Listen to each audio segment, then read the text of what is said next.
Nasa batang edad pa lang si Ligaya nang mawala ng sabay ang kanyang mga magulang at naiwan sa kanya ang kanyang kapatid na may sakit at nangangailangan ng gamutan. At para matustusan lahat ng trabaho ay pinasok ni Ligaya kahit ang pagbebenta ng gel na may claims na nagpapalaki ng pototoy ng lalaki. At sa kanyang pagtitinda, doon niya makikilalang lalaking pinaglihiyata sa yelo sa sobrang lamig nito. Ashton Tan, anak ni Emma Tan, pamangkin ni Camila de la Cuesta, lalaking walang hilig sa babae at kahit anong gawing blind date ng inang si Emma ay walang pinansin dito si Ashton. Paano kaya kung mag-cruise ang landas na isang seryoso at aroganteng bilyonaryo at ng isang kwela pero punong-puno ng paitang pusong si Ligaya? Sundan ang kwentong pag-ibig ni Ligaya at Ashton. Ligaya! Lumabas ka diyang babae ka! Walang hiya kang scammer ka! Napakasinungaling mo! Nakakasampung bili na ako sa'yo pero hanggang ngayon ay hindi naman tumatalab ang gel na binibenta mo. Nasaan ka na? Lumabas ka diyang babae ka! Dahan-dahan na gumapang si Ligaya papunta sa pintuan sa likuran ng kanilang bahay. Scammer agad? Grabe naman to si Aling Sonia. Kaya siguro hindi tumalab ang binibenta niya dahil masyadong maliit ang totoy ng asawa nito. Sinabi na nga niya na napakaliit ng chance na tumalab to. Tapos ngayon nagrereklamo. Ligaya! Naku po, nalugot na. Nagmamadali siyang tumakbo nang habulin siya ng matanda ng tungkod. Oo, matanda na si Aling Sonia. Nasa mga 50 na ang edad. Tapos ang asawa ay kasing edad lang niya, 22. Siya pa ang sinisi. Paano tatay yung flag ng asawa niya amoy lupa na siya. Manong, bayad po. Ani niya sabay abot ng bayad sa tricycle driver. Keep the change po, ani niya bago to tinalikuran. Keep the change, piso lang naman ang sukli mo, angin ng driver habang papalayo siya. Nagrereklamo to sa pisong tip. Aba, ang hirap kayang kumita ng pera ngayon. Pagdating niya sa bahay ng kaibigan niya si Jamaica, ay agad na nagyakap silang dalawa na para bang matagal nang hindi nakapagkita. Ligaya, may good news ako sa'yo. May racket tayo bukas ng gabi. Hindi lang barya ang kikitain natin kung hindi lilibuhin. Agad na tumunog ang tunog ng salapi sa utak niya. Kaya naman pati siya'y napatalo na rin sa excitement. Malaki? Ibig sabihin hindi natin kailangan magbenta ng mga to sa loob ng ilang buwan? Turo niya sa sofa kung nasa ng mga gel at kung ano-anong panghaplas sa tori na lalaki para lumaki kuno. Ano pa nga ba? Lilibuhin daw eh. At kung siswertihin, baka hindi lang 50k ang makuha natin. 50k! Eksaheradang napahawak siya sa dibdib. Ibig sabihin hindi na nila kailangan magpaasa ng mga lalaki na lalaki ang mga tore nila. Kasi kahit siya dudang tumatalab to dahil wala pa sila kahit isang repeat customer. Saka wala pa silang natatanggap na good feedback. Katulad kanina, kulang na lang ay isumpa siya ni Aling Sonia. Tumingin siya sa mga paninda nila. Sayang din to kung hindi may bebenta.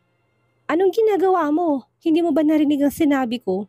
Ang sabi ko, may racket tayo, Ligaya. Sabi ni Jamaica na maglagay siya nito ng bag sa malaking bag na dala niya. Ano ka ba, Jamaica? Kapag nabenta natin to, lahat pera rin sila. Saka sayang ang puhunan natin dito, no? Ano pang hinihintay mo? Tulungan mo na ako. Sa bagay, tama ka. Kumuha to ng bag at naglagay din ng mga paninda. May alam ako na bar na pwedeng pagbentahan ng mga to, Ligaya. Sabi sa akin ni Waku, maganda daw magbenta doon kasi maraming lalaki na pumupunta. Puro daw mayayaman ang mga nagpupunta doon. Kaya tara na, gumora na tayo doon. Sigurado na manila sa kanilang presyo ng mga to. Dahil naghahabol sila na maibentang mga paninda, ay napakadami nilang dala. Punong-puno ang bag niya at may nakasingit pa sa kilikili niya at leeg. Pagkalabas nila ng maliit na apartment, ni Jamaica kagad silang pumara ng tricycle para magpahatid sa crossing ng kanilang lugar. Pagdating dito ay nagtaxi na sila. Exclusive daw ang lugar na pupuntahan nila at hindi makakapasok ang tricycle. Kaya naman kahit masakit sa bulsa, ay nagtaxi sila ng kaibigan niya. Habang sakay sila ng taxi pati ang driver, hindi nila pinalagpas. Benentahan din nila ito ng mahiwagang gel na binibenta nila. Kaya naman nabawasan pang dala nila. Kapag tindera ka at kailangang makabenta, hindi ka dapat namimili ng customers mo. Kung saan ka may kita, go go go lang. Ang dami talagang lalaki na gustong lumaki ang mga tore nila. Kaya itong pinipili nilang ibenta dahil madaling ibenta sa mga kalalakihan. Pati na rin sa mga babae na gusto maka-experience ng langit. Nakakasawa mang magbenta nito. Hindi siya tumitigil dahil dito malaki ang kita. Mabilis pang ibenta. Napaawang ang labi nilang pareho ni Jamaica. Naihinto sila ng driver sa labas ng isang gusali na sa tingin nila ay nasa 10 palapag. Ngayon lang siya nakakita ng bar na ganito kataas at kasosyal.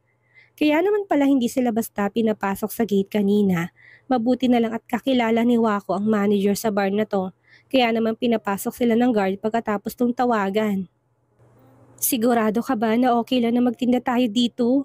Baka naman mapalayas tayo dito dahil mukha tayong mumorheng pokpok sa bar ni Aling Tonyang. Sinipat ni Jamaica ang suot nilang dalawa. Pareho silang nakamaliit na short, hanging blouse na hindi umabot sa kanilang pusod ang pang-itaas nila. Buhaghag ang buhok ni Jamaica dahil sa walang kakatigil sa pagkulit pag-bleach ng buhok. Samantalang buhok niya ay mahaba ngunit pinong pagkakakulot, kaya tinali niya to ng pataas. Napangiwi din to sa itsura nilang dalawa. Akala ko ba gusto mong maubos ang paninda natin? Kiber ba nila kung ganitong itsura natin? Saka mura lang nating ibenta para mas mabilis maubos. Ang mahalagay na bawi natin ang puhunan natin, namewang siya. Anong mura ibebenta? Ayaw ko nga, tanggi niya. Walang tawad-tawad sa panahon ngayon. Kailangan niya ng pera kaya naman hindi niya ibababa ang presyo ng paninda nila. Mahirap din kayo makipag-usap sa mga lalaki, no? Lalo na kapag nakatapat ka ng manyak. Kailangan mo makipagplastikan para lang makabenta. Sumapit ang 10:00 ng gabi. Antok na sila ni Jamaica bago dumating ang sunod-sunod na sasakyan. Hindi man lang sinabi sa kanila ng manager na may oras palang bukas ng bar na to. E di sana hindi nila inagahan ng pagpunta dito. Nawalang antok nilang pareho ni Jamaica na makita na napakaraming lalaking pumasok. At dahil may lalaki, may trabaho. At yun ang mag-alok ng mga gel na tinda nila. At kapag maraming nabenta, ibig sabihin may pera. Dahil pareho silang may itsura naman ni Jamaica sa kabila ng style ng suot nila, may mga lalaki na huminto hindi para bumili kung hindi makipag-flirt sa kanila. Kapag ba bumili ako nito, pwede na kitang ikama? Pinigilan niya na ikutan ng mata ang lalaking kaharap. Bili ka na muna, tapos balik ka sa akin kapag lumaki na. Aniya sabay taas baba ng 2 kilay. Pero mukhang nainsulto to sa sinabi ni Ligay at masama siyang tiningnan bago umalis ng walang paalam. Sandali, bibili ka ba o hindi? Paano mo malalaman kung lalaki pa yan? Rinig niyang tawanan ng mga nakarinig sa sinabi niya. Ang bastos, maliit naman, bulong niya. Hindi siya naniniwala sa prinsipe o na may pinakagwapong lalaki sa mundo. Para kasi sa kanya pare-pareho lang tingin niya sa mga lalaki. Mga naglalakad na disaster. Pero habang nakatingin siya sa lalaking kabababalang ng kotse ngayon, ay parang gusto na niyang maniwalang totoong may prinsipe nga. Paano isaksakan to ng gwapo? Matangkad to. Mga nasa 6'2" ang taas.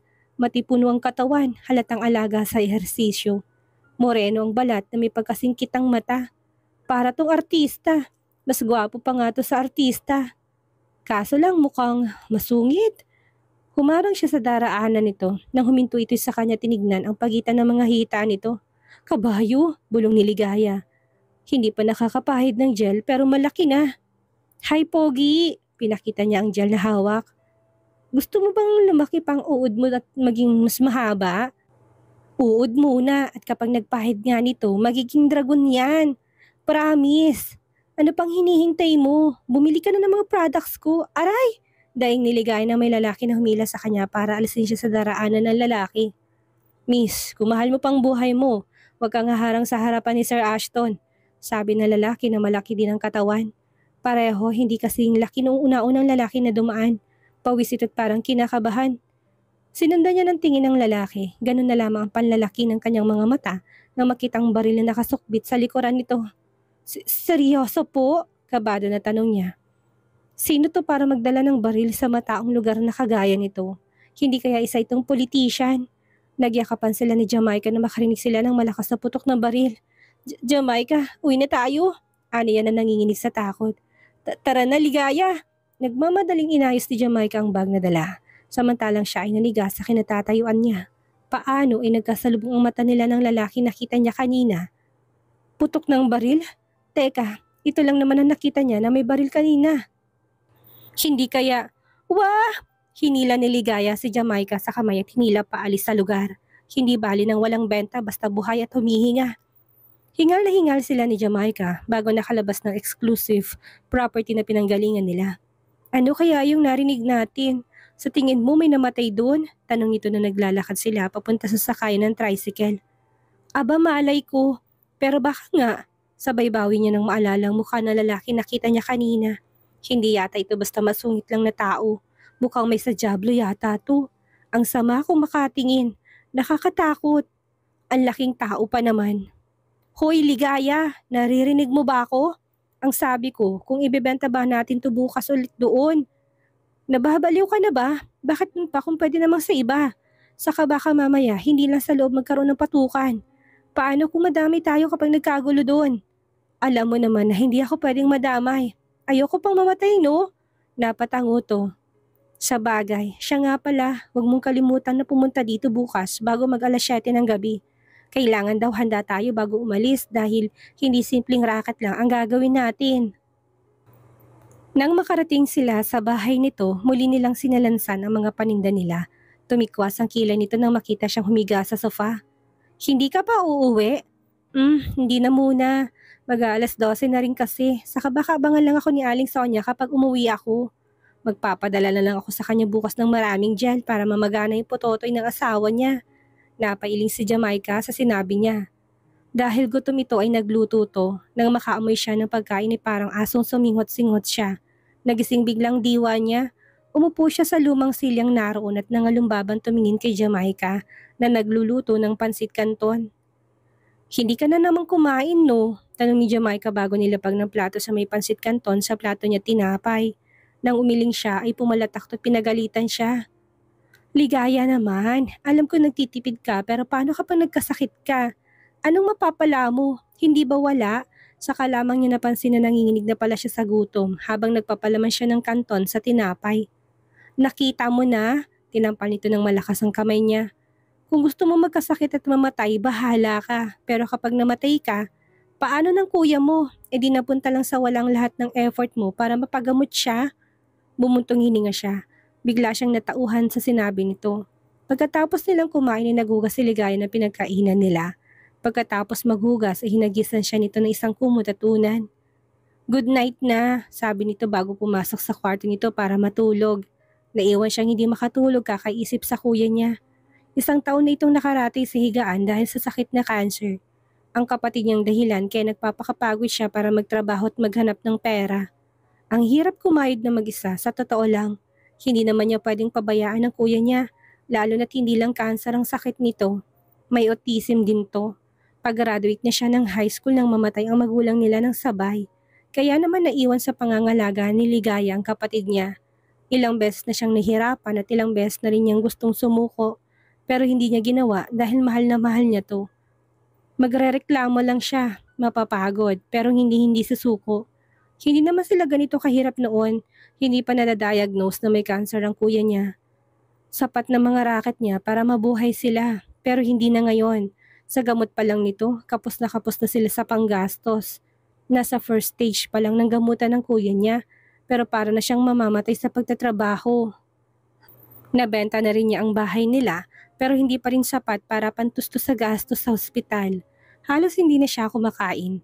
Sabay-sabay din ang racket niya. Halos mamatay na siya makaipon lang pero hindi talaga sapat. Hindi na siya halos kumakain, may tabi lang maski maliit na halaga. Kaya nga papayat siya ng papayat. Bumuntong hininga si Ligaya. Gusto niya sana na magpahinga ngayong gabi at matulog bago pumunta ng ospital. Pero hindi niya naman magawa dahil parang hindi niya kayang hindi makita ang kuya niya. Kumatok siya sa kwarto ni Jamaica. Akala ko ba dito ka muna matutulog? Uuwi ka? Halos nakapikit pa na tanong nito. Pasensya ka na ha, nagising patuloy kita. Pero hindi kasi ako mapakali. Alam mo namang hindi ako sanay na hindi makita si kuya, hindi ba? Ilak mo na ang pinto, lalabas na ako. Ligaya, mag-aalauna na. Wala nang jeep ngayon. Huwag mo sabihin na magta-taxi ka. Sayang din ang 500 no? Napakamot siya ng ulo. Hindi bale, babawiin na lang niya bukas sa paninda nila. Dadagdagan na lang niyang tubo. Hindi siya nagpapigil kay Jamaica. Nagtaksi siya hanggang makarating ng hospital. Hay langit, ang sexy natin kaya lalo ko nahuhulog sa'yo eh. Ismile mo pa lang, panlangit na. Nakasipol na sabi ni Douglas. Katulad ng kapatid niya ay nakadiagnose din to sa cancer. Mas matagal na ito rito sa ospital ng 1 taon kumpara sa kanila. Hindi niya ito pinansin. Kapag pinansin kasi ito, puro kabastusan ang susunod na sasabihin nito. Nang makita niyang kuya niya ay kagad siyang tumabi dito. Nakaupo kasi ito sa kama ng ospital. Nang makita siya nito ay lumiwanag ang mukha nito. Pumapalakpak pa na yumakap to sa kanya. Ate, bakit ngayon ka lang? Kanina pa malungkot si Gino na walang pagod ni Ligay na parang bulan ng mayakap to. Kahit itong dahilan kaya siya nahihirapan at napapagod. Ito rin ang dahilan kaya siya sumasaya. Sabihin mo kay Gino, sorry. Marami kasing trabaho si ate, sa kanya sa sinabi nito. Mula sa bag na dala niya ay naglabas siya ng ubas. Charan! Ubas for Gino! Yay! Agad na kinuha nitong supot sa kanya. Wala na ba ang tampo ni Gino? Tanong niya habang hinahaplos ang buhok nito nagsimula ng malagas. O wala na tampo si Gino. Mahal niya ate niya. Tumingala para pigilan ang luha. Ayaw niya umiyak dahil kapag umiiyak siya ay magwawala ang kuya Gino niya. Sigurado na mahirapan siya na patahanin to at mabubulabog ang lahat na nandito. Umupo si Ligaya sa harapan nito at minasahe ang binti nito. Nagsisimula ng sirain ng mga gamot ang good cells ng katawan ng kuya niya. Hindi na ito makatayo ngayon, kaya naman natatakot siya na baka matulad ito sa iba, nakasabayan nilang hindi na nakakatayo ngayon. Alam niya na darating talaga na mangyayari yon, pero pinagdarasal niya na wag naman sana. Lahat kasi na nakasabayan nila na nasa umabot sa ganong stage ay wala na ngayon. I love you kuya, mahal ka rin ni Gino ate, masayang sagot nito. What's my appointment today, Mr. Orago? Tanong ni Ashton sa assistant niya. Nang hindi kaagad ito nakasagot ay nagangat ang binata ng tingin mula sa papeles na kanyang binabasa. Namumutla na kumamot ang lalaki sa kilay. Ano kasi sir, ang mami mo, nagsingit siya ng blind date sa schedule mo ngayong araw. And you let her? Kalmado ngunit nagagalawan ang panganatanong ni Ashton. Nang makita na lalaking ekspresyon ng amoy nanginginig na yumuko to. I'm sorry sir, pero mahirap tanggihan ng mami mo dahil makulit siya. You're fired. Pero sir, binaba ni Ashton ang mga papeles at nagangat ng tingin sa lalaki. Naghatid ng takot ditong malamig at blankong ekspresyon, ngunit puno ng intensidad na aura ng binata. Yes sir, walang nagawa ang lalaki ko hindi ang yumukot tanggapin ang pagkatanggal sa trabaho. Laglag ang balikat na lumabas to ng opisina ng amo. Napailing naman si Emma na nakasaksi sa ginawa ng anak. Nilapitan niya ang assistant ng kanyang anak at binigyan to ng tseke na naglalaman ng malaking halaga. Salamat po, Mrs. Tan. Masayang pasasalamat ng lalaki. Napawi ang lungkot at sama ng loob nito nang makita kung magkanong halaga na nakasulat sa tseke na binigay ng mommy ng kanilang CEO. Isinara ni Emma ang pintuan bago niya ibinalingan ang kanyang anak na busy sa trabaho. Ashton, mag-usap nga tayo. Good afternoon, Mom. Bating binata sa mommy niya. Nilapag muna niyang mga papeles na hawak, tumayong binata tumalik sa pisngi ng ina. If you're here because I didn't showed up on the blind dates you set up on me, things will never change. Hindi pa rin ako sisipot sa mga susunod na set up mong dates para sa akin. Ashton naman, you're not getting any younger. Why don't you try to date them? Kahit isa lang sa kanila. Wala namang mawawala kung susubukan mo, hindi ba? Anong malay mo, isa na pala sa kanila ang true love mo. Bakit hindi ka pa mag-asawa anak? You're 32 years old, my God. Bakit tumanda kang binata? Bakit hindi mo gayahin si Axus? Kasal na't magkakaanak na. Bumalik si Ashton sa swivel chair at naupo. Magkakaapo na kami kay Axus pero sa'yo wala pa. Baka maunahan ka pa ni Sander na magkaanak.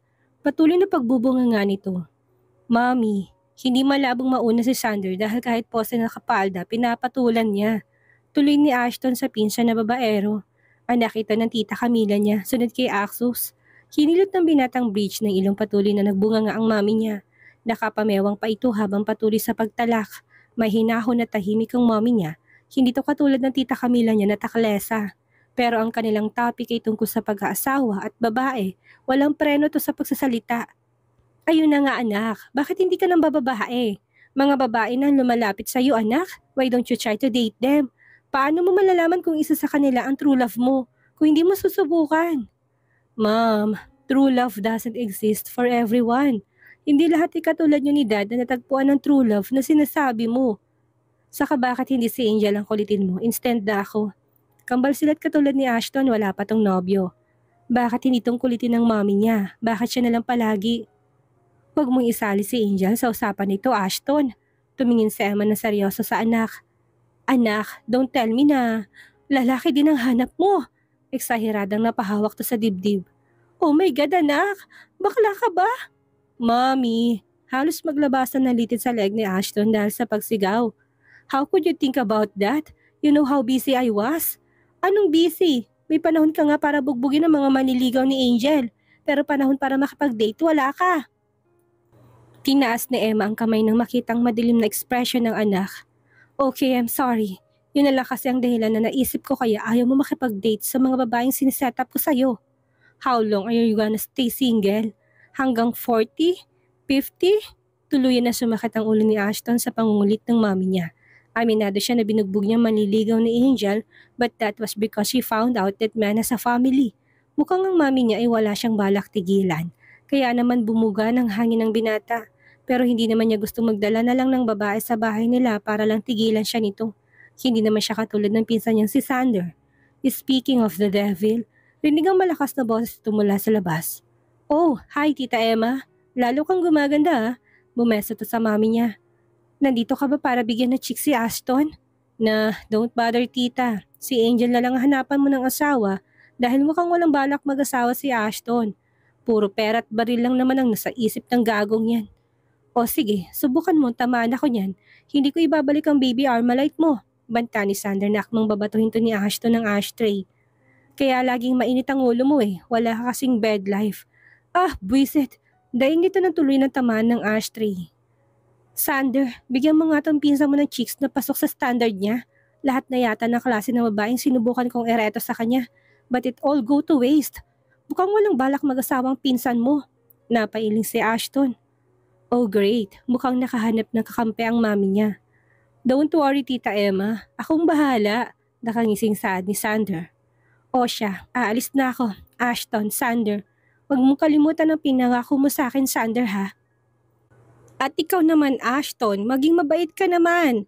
Wala ka na ngang nobya? Linggo-linggo ka pang nawawala ng assistant? Ay, Diyos ko, hindi ko na alam ang gagawin ko sa yung bata ka. Palatak ni Emma bago tuluyan na umalis. Tinanggal mo na naman ang assistant mo? Napailing si Sander bago dinukot sa bulsang isang susit sa kahinagi sa kanya. Ingatan mong baby ko, Ashton. Hindi pa tayo tapos. Babawiin ko siya sa'yo. Gumisi si Ashton na makita na susi ito ng Ferrari ni Sander. Natalo kasi ito sa pustahan nila kung anong gender na anak nila Akso sa Sandara. Nagpustahan kasi silang lahat. Yes, silang lahat na magpipinsan. Ang pinusta nila ay ang kanilang mga pinakamamahal na sasakyan. Pagkatapos ng trabaho ay pumunta si Ashton sa penthouse niya sa Tagaytay gamit ang kotse na napanalunan niya mula kay Sander.